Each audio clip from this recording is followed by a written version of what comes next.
have to ask you about boxing just quickly.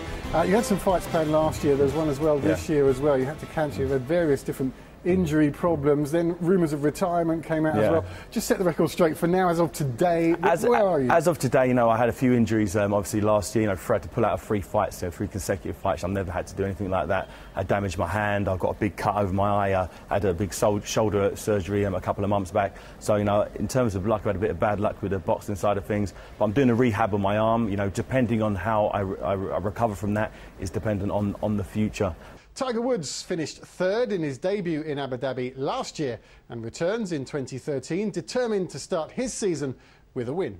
They went easy on you this year. Last year they had you dancing. Just a cup of tea this time. This was easy, you know, little camels right there just kind of chilling out. So, no, it was HSBC always has us do things that are, you know, basically relevant for the culture. And this tea and welcoming is obviously, you know, part of this region. When we spoke last year, you were hoping to have a year injury-free. You did that, had a great season. 2013 must be very exciting for you.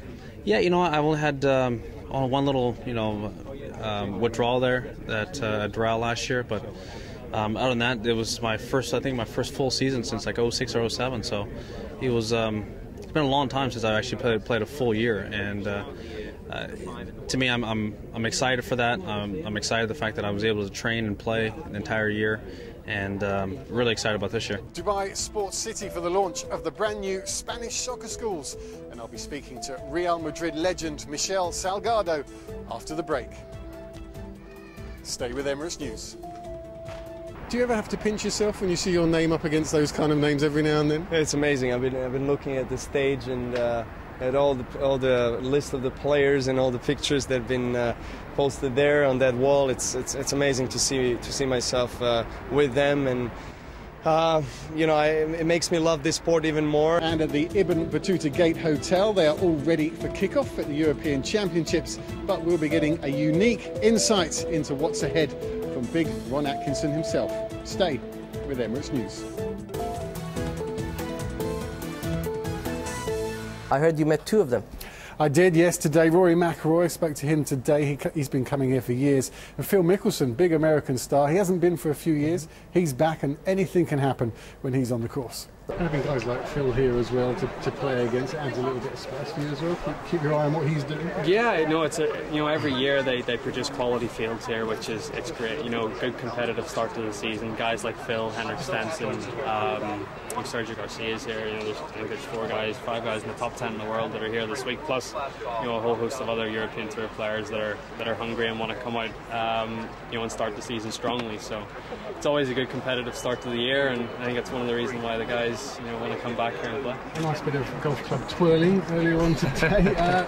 Easing into your new season at European Tour. How's that feel? Well, I'm excited about 2014. I'm excited to start here in Abu Dhabi. It's a beautiful place to start. We've got such a great golf course in immaculate shape. It's just pristine and beautiful. It's exciting for us too. Thank you, Phil Mickelson. Thanks, Graham. Okay. You went on to become world #1, win the World Championship, the big one as well. And also a couple of weeks ago, you made another first. You beat the great Phil Taylor 7-0 in the Premier League. Correct. Never happened before. Secretly, that must be one of your biggest successes. Yeah, my biggest success is, of course, to win the World Championship and reach the #1 position of the world. But that's also a very great win. Of course, no one ever beat Phil Taylor 7-0, and you need to be happy with a performance like that. You need to keep it going, make sure you don't make any mistake, and hope I can do a lot more. But it's moments like these you feel very fortunate, and it's nice doing the launch here with Novak here today.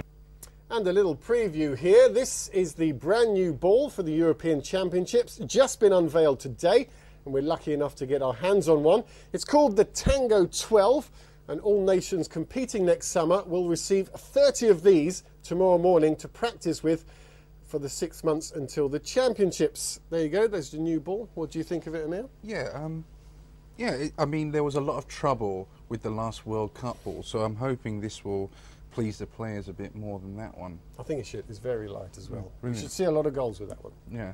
Thank you, Graham. Life on the ocean waves. We're on board with the Puma team, part of the Volvo Ocean Race fleet, currently in Abu Dhabi before they start leg 3 to China. If you want to find out what it feels to be part of the race, stay with Emirates News. Guests and VIPs are invited to become temporary crew members as the teams warm up for the next leg of the competition. And Puma Ocean Racing invited Emirates News on deck as well. For the first time in its history, the Volvo Ocean Race has been enjoying a well-earned break in the Middle East. The 5 boats have endured a test of stamina and skill in legs 1 and 2 already. Puma Ocean Racing suffered a broken mast in the middle of the Atlantic Ocean in leg 1, but it's almost expected that some kind of disaster will befall each team at some stage of the race. But as we climbed aboard, the team seemed calm and relaxed, perhaps boosted by the fact that it was the collaboration between crew members that saw them through a difficult start to the competition. We're always confident. There's very few legs in this whole race so far that we haven't led. We had our little disaster on leg 1 where our mast fell over in the middle of the ocean, and there's no doubt that that's been quite a setback for us, but we have a veteran group here who is not quitting, I can guarantee you that.